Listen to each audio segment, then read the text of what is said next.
Boa tarde a todos, meu nome é Fabiano Correia, nós estamos aqui na COT Guardiões do Fogo, juntamente com o Eufrásio. Eu vou me apresentar rapidamente para vocês, para que a gente comece a dar andamento no que nós propomos a fazer hoje, tá bom?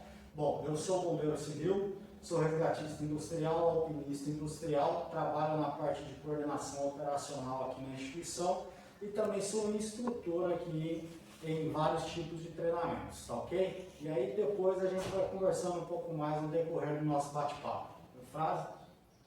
Olá, meu nome é Luiz Eufrásio, sou técnico de segurança do trabalho e instrutor de bombeiro civil profissional. E nós estamos aqui fazendo essa fusão entre Fênix e COT para abordar alguns temas muito importantes no que se refere à NR1, que é PGR, e a NR35. Respeitando o espaçamento, né, a gente vai tirar máscara para facilitar a comunicação entre vocês, ok?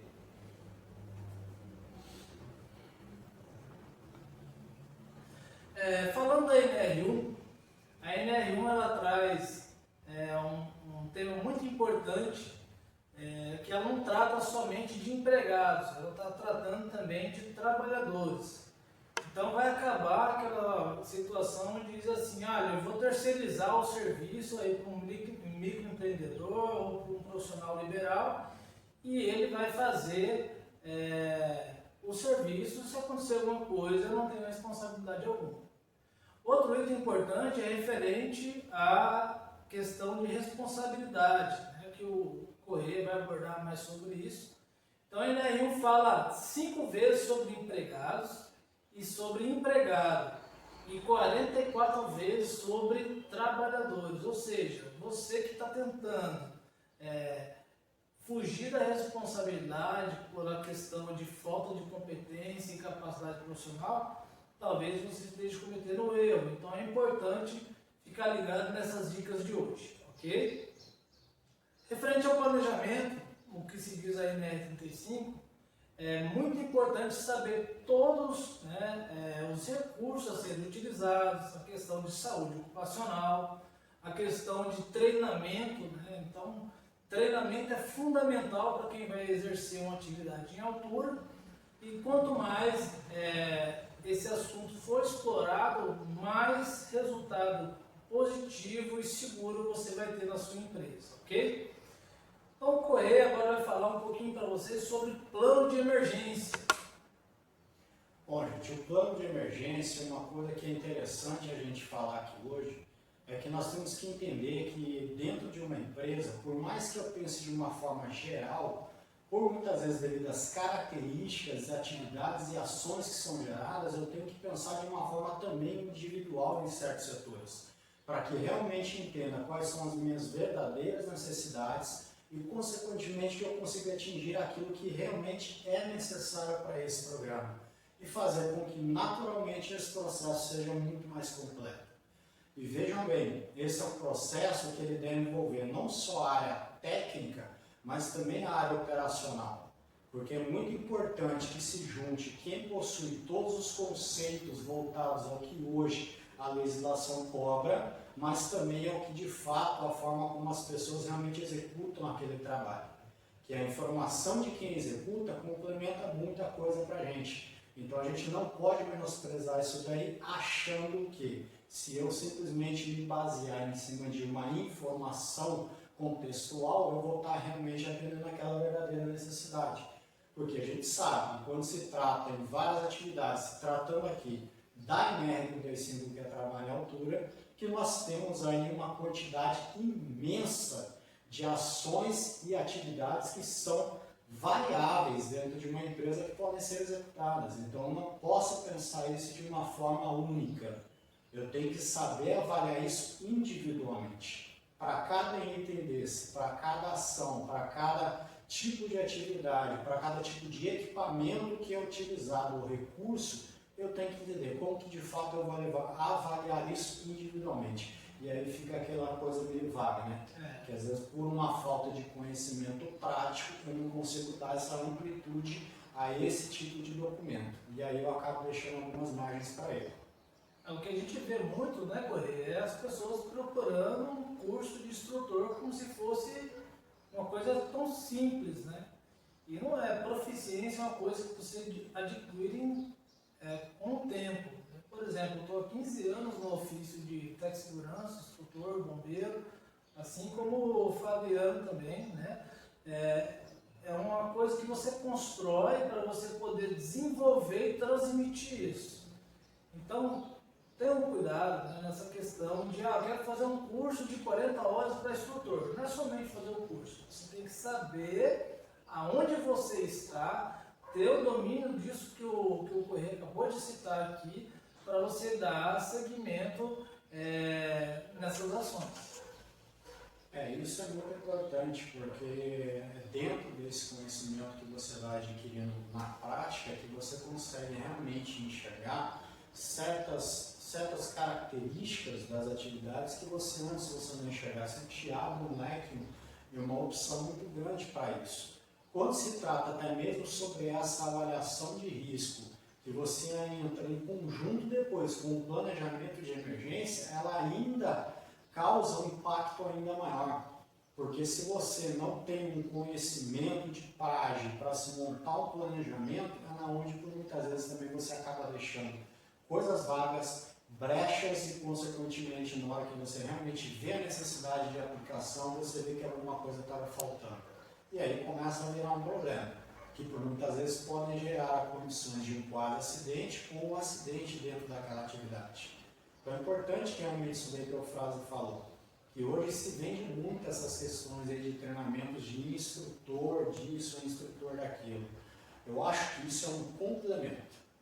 Eu acho que isso é uma troca de informação que você vai ter com profissionais capacitados há muito tempo na área, que vai te dar sugestões e indicações que ele aprendeu e vice-versa, que você já possa ter aprendido e possa passar isso também. Essa é a fase mais importante desse aprendizado.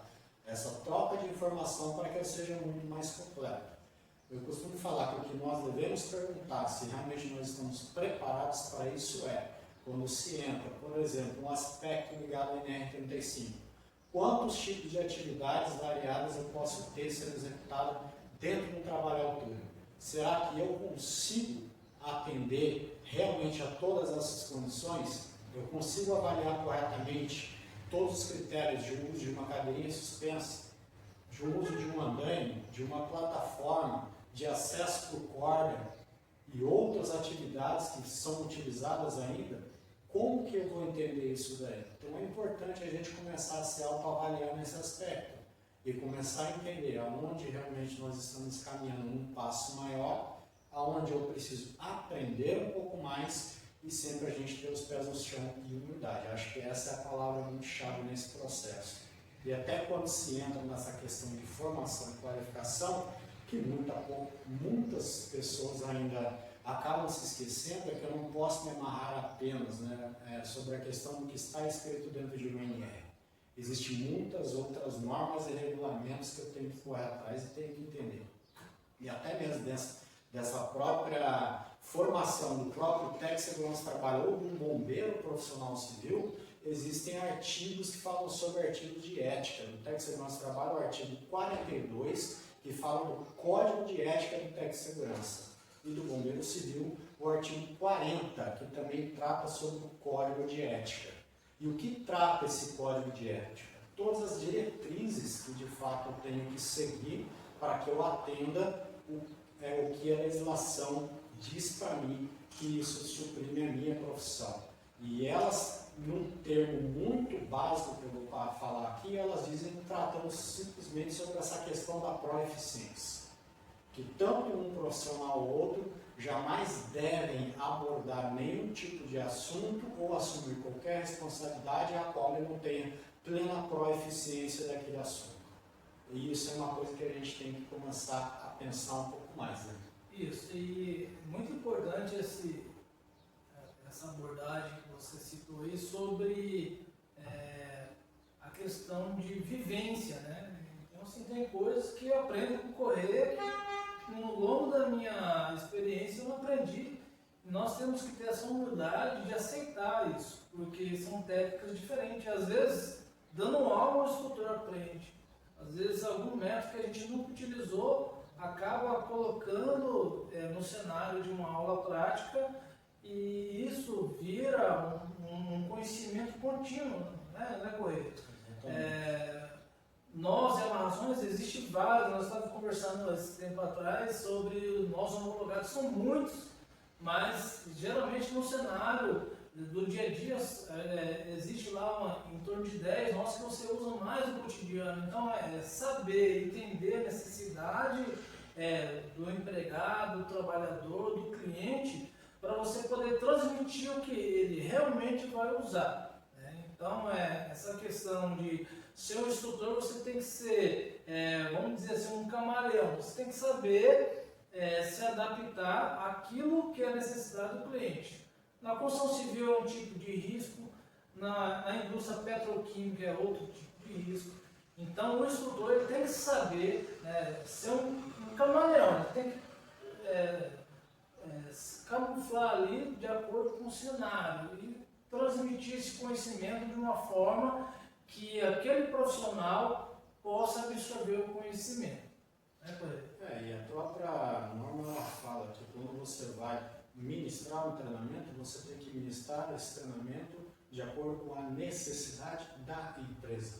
Não é aquilo que eu penso que pode ser bom, não é aquilo que eu acho que vai ficar bonito no treinamento, mas aquilo que de fato vai atender e resolver o problema do teu cliente. Essa é que é a verdadeira necessidade.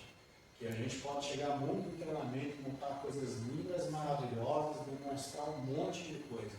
Mas quem está ali presente olha e fala, nossa, o que eu vou fazer com isso? Eu não tenho nada disso. Lá nós não trabalhamos com isso. Ou eu não sei usar, né? Eu não sei usar, então não resolvi o problema. E ainda aumenta o risco, né? Aumenta a possibilidade, ainda mais o cara cometer algum tipo de erro. Uma coisa simples que às vezes eu falo que as pessoas não dão muita atenção é esse equipamentozinho aqui, ó. Esse um simples mosquetão, tá? Que nós temos hoje diversos modelos variados no mercado que vão interferir em muita coisa. Não é só nível de resistência, mas o seu nível de segurança que ele pode ter e também em qual atividade mais específica de fato aquele modelo vai servir para mim. Modelo pera, D assimétrico, D oval, mosquetão de malha rápida, então tudo isso interfere. E fora uma coisa que às vezes muita gente também não se dá conta e não ensina. Quais são os cuidados que eu devo ter com esse equipamento? Sim. Como eu devo zelar por ele? Como eu devo armazenar de forma correta? Qual a forma correta de se higienizar esse equipamento? E tudo isso não é falado por muitas vezes. Então a gente tem que tomar o cuidado e começar a pensar um pouco mais na base, né? Essa é a nossa ideia. Pensar na base. Vamos começar pelo simples, entender o simples, para depois evoluir para aquilo que é mais técnico. E aí a gente consegue aprender muito mais, né? E às vezes o cliente nem tem condição de ter um equipamento top, né? E eu já vi aí alguns lugares que fui dar treinamento, mosquetão oval oxidado, os trabalhadores ficam lá e pintaram com esmalte sintético, o que atrapalha no funcionamento do equipamento, descaracterizou o equipamento e também não dá para fazer uma análise, né? Como que você vai fazer lá atender a NR1, a NR35 na questão de análise preliminar? Então, conhecer o equipamento é fundamental. Imagina, você está trabalhando a 10 metros aí do nível do solo, cheguei lá no topo do andaime, puxa, esqueci o mosquetão, esqueci um trava-queda. Como você vai fazer o serviço? E tem caso pior, pessoas que às vezes não usam nenhuma linha de segurança mais. Então, entender como funcionam alguns tipos de nós e amarrações também são fundamentais. Eu acho que isso envolve não só atividades que são mais simplificadas, mas também as mais avançadas. Né? Quando você tem profissionais mais qualificados, um exemplo desse é você ter uma atividade com a presença de alpinistas industriais. São alpinistas mais preparados, beleza, mas também são seres humanos passíveis de erro. E aí, como que eu vou realmente, de fato, avaliar um serviço desse e saber se um cara desse que já possui um conhecimento mais técnico realmente está usando tudo da forma correta e seguindo o procedimento padrão que é exigido dentro da formação que ele teve? Vou só confiar? Então essa é uma grande grande questão que a gente tem que levantar. Tem a questão do vício também, né? Aquele profissional que ele sempre fez isso, né? Eu sempre fiz dessa maneira, mas esse não é o método mais indicado. Essa questão de trabalho em altura é um processo de constante mudança. É lógico que tem muita coisa catalogada, etc., mas essas técnicas elas estão sempre se aprimorando. E o profissional ele tem que acatar o que está para o instrutor, porque o instrutor tem a proficiência. É lógico, por exemplo, independente do meu tempo de experiência, se o correio falar assim, olha, Frade, eu aprendi uma técnica diferenciada e eu, juntamente com ele, a gente analisar que naquele cenário essa técnica vai ser muito mais eficiente, e nós temos que seguir essa técnica, porque vai facilitar o método do trabalho, e principalmente no quesito de segurança. Né? Exatamente. Então a nossa ideia, gente, que nós estamos propondo aqui é justamente isso. A gente buscar um formato na qual nós vamos começar a fornecer para as pessoas um conhecimento muito mais técnico e amplo sobre pequenas coisas, sobre pequenos fragmentos que são gerados desde a parte de elaboração de documentos, a parte de recursos operacionais, para que realmente a gente entenda um pouco mais e saiba que de fato como eu estou avaliando aquela conexão. Esse próprio exemplo que ele citou da empresa que pintaram o mosquetão, isso aí naturalmente os caras já não estão mais embasados. Que na própria ficha técnica de equipamento, o fabricante fala que pintura do seu equipamento é proibido, já perdeu a validade do equipamento. Então, às vezes, são pequenos detalhes que, num eventual acidente, numa investigação aprofundada, pode fazer diferença depois para muita gente o resultado disso. Com certeza. E essa questão de, poxa, eu tenho vergonha de procurar outro profissional. O COT e a FEM são praticamente concorrentes, mas nós somos parceiros, nós somos colegas de profissão. E a gente tem que trocar, fazer essa troca de conhecimento. E essa soma de conhecimento nós estamos querendo transmitir para vocês. É importante buscar profissionais qualificados, escolas qualificadas, instituições qualificadas. O COT tem a escola que eu recomendo, com esses profissionais aqui. Então, assim, buscar pessoas que realmente tenham essa noção do que faz, domínio da técnica para você poder aplicar as questões de segurança, tanto a NR35 quanto as demais NRs, né? E tem muitas coisas também que não dá para você seguir a NR à risca, tem coisas que você vai ter que fazer um improviso técnico, vai ter que saber lidar com aquele cenário, aquilo lá não cabe no que a norma está pedindo, e você vai depender da sua responsabilidade, do seu conhecimento. Acredito que o correio deve ter pego cenários assim, e aí que está o segredo do negócio, é saber dominar aquilo que você faz de forma eficaz, porque eficiência é uma coisa, posso ter até eficiência, mas será que essa minha eficiência ela vai ser eficaz nesse processo de trabalho? Não confunda o que o Eufrásio falou aqui agora, hein? Adaptações técnicas são adaptações previamente avaliadas e quantificadas. Gambiarra é outra coisa. Não confunda essa condição. Tá? Então a nossa proposta é justamente isso: compartilhamento de profissionalismo, compartilhamento de ideias, compartilhamento de experiências, de conhecimento, porque daí, consequentemente, a gente consegue enriquecer muito mais o nosso ciclo. A gente sempre tem que estar aberto ao aprendizado, né? E para quem adquire conhecimento, tem uma coisa que eu aprendi e eu sempre falo, que conhecimento adquirido que não é distribuído é conhecimento perdido. Então aquilo que eu aprendo eu não guardo para mim. Eu estou aqui para mostrar para outras pessoas e também estar aberto a receber novas condições, porque eu também não sou dono, na verdade, continuo tendo muita coisa para aprender. E a coisa mais prazerosa para o instrutor, para um professor de modo geral, com certeza distribuir o conhecimento, porque quando a gente morrer não vai levar, né, correr? E o legado que a gente deixa é capacitar profissionais e saber que a gente está salvando vidas e contribuindo para a segurança e saúde. Né? É isso, pessoal. Então a ideia da introdução de hoje é essa, para a gente começar a abrir essa perspectiva, essa nova visão para vocês do que nós estamos querendo fazer. E da mesma forma como a COT e a Fênix hoje se uniram, deixando certas, vamos assim, concorrências de lado para desenvolver isso, não quer dizer nada que nós também não podemos ter novos parceiros, né? Que venham trazer coisas para a gente também, que a gente também vai aprender, gente. Acho que a principal ideia de tudo isso é justamente essa troca de informação e conhecimento para que a gente fique cada vez mais preparado para esse mercado e se torne cada vez mais eficiente. Essa é a grande verdade. Né? Esse network é muito importante. A COT fica localizado? A COT está localizada aqui no centro de São José, na rua Sebastião Hummel, número 412, primeiro andar. Tá? E quando quiserem vir fazer uma visita também, fiquem à vontade. A Fênix está localizada em Jacareí, né, cidade vizinha aqui, na Avenida Estevão Corbani, Jardim Santa Maria, próximo à FAPIJ, a FATEC, né? Hoje é conhecido como FATEC. E também nós colocamos à disposição você que tem essa vontade de agregar valores, né? Aprender um pouco mais e quiser fazer até um evento diferenciado, você que é instrutor, já trabalha com isso, e quiser fazer esse leque, essa parceria, essa troca de conhecimento, é só nos procurar, ok? Muito obrigado, pessoal, pela sua atenção. Até a próxima. Até mais.